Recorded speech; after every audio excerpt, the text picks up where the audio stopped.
साथियों, काफ़ी लोगों का प्रश्न है कि हमारे कॉन्स्टिट्यूशन को चलाने की जिम्मेवारी किसकी है।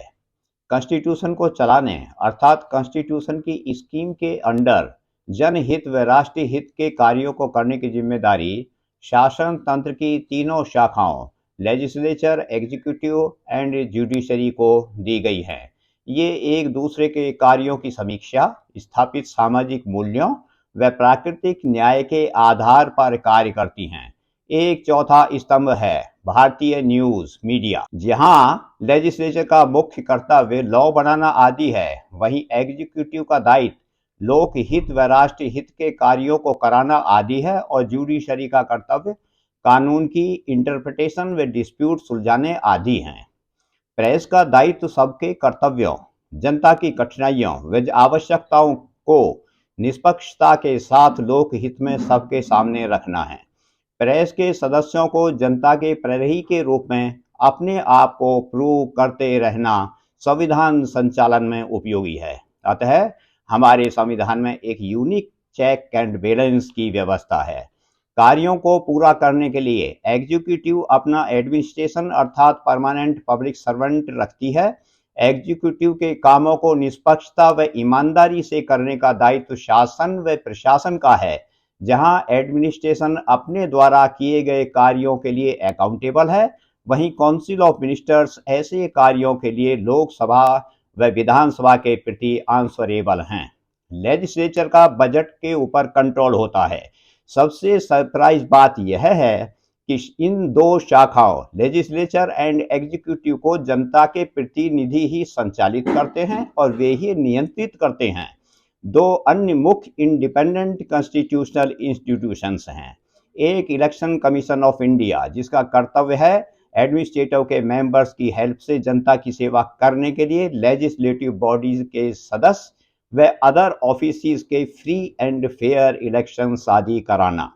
दूसरा है CAG ऑफ इंडिया, जो शासन प्रशासन द्वारा किए गए फाइनेंशियल वर्क्स आदि की स्क्रूटनी ऑडिट करते हैं और प्रेसिडेंट गवर्नर साहब को इस संबंध में रिपोर्ट पेश करते हैं, जिन्हें कंसर्न्ड लेजिस्लेचर के सामने रखा जाता है। लेजिस्लेचर अपनी कमेटीज के थ्रू किसी एडमिनिस्ट्रेटिव या फाइनेंशियल इरेगुलरिटीज की रेस्पॉन्सिबिलिटी फिक्स करती हैं। संविधान की स्कीम के अंडर शासन तंत्र की इन तीनों शाखाओं तथा CAG and election commission of India को अपने अपने क्षेत्र में इंडिपेंडेंटली एंड फ्रीली कार्य करने की अथॉरिटी है। शक्तियों का सही इस्तेमाल हो, इसके लिए संविधान में प्रत्येक शाखा का क्षेत्र अधिकार निर्धारित है।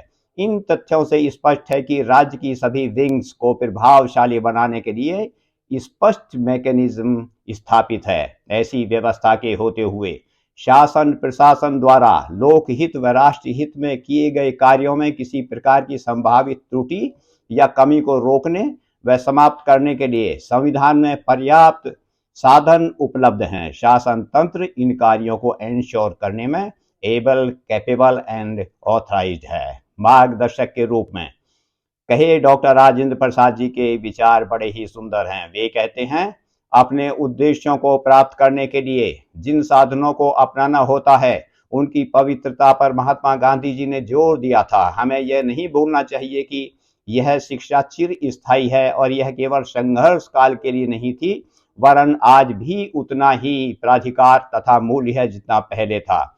यदि कोई काम गलत हो जाता है तो हमारी यह प्रवृत्ति होती है कि हम दूसरों को दोष देते हैं, परंतु अंतः परीक्षण कर यह देखने का प्रयास नहीं करते कि हमारा दोष है या नहीं।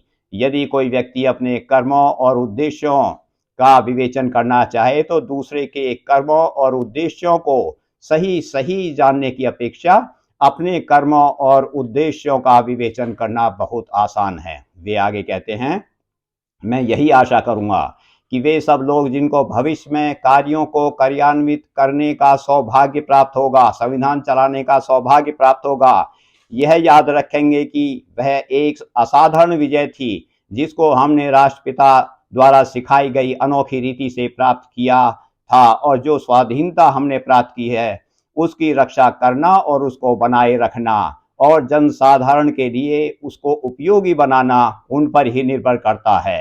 विश्वासपूर्वक, सत्य और अहिंसा के आधार पर, और तब से अधिक यह कि हृदय में साहस धारण कर और ईश्वर में विश्वास कर हम अपने स्वाधीन गणराज्य के संचालन करने के इस नए कार्य में संलग्न हों। इसलिए फंक्शनिंग ऑफ द कॉन्स्टिट्यूशन, विशेषकर गुड गवर्नेंस की जिम्मेदारी इस बात पर निर्भर है कि शासन तंत्र की तीनों शाखाओं लेजिस्लेचर, एग्जीक्यूटिव एंड जुडिशरी अपने राइट्स व पावर्स का इस्तेमाल किस तरीके से करते हैं। धन्यवाद। यदि आपको ये वीडियो पसंद आई है तो इसको कृपया सब्सक्राइब, लाइक एंड शेयर कीजिए।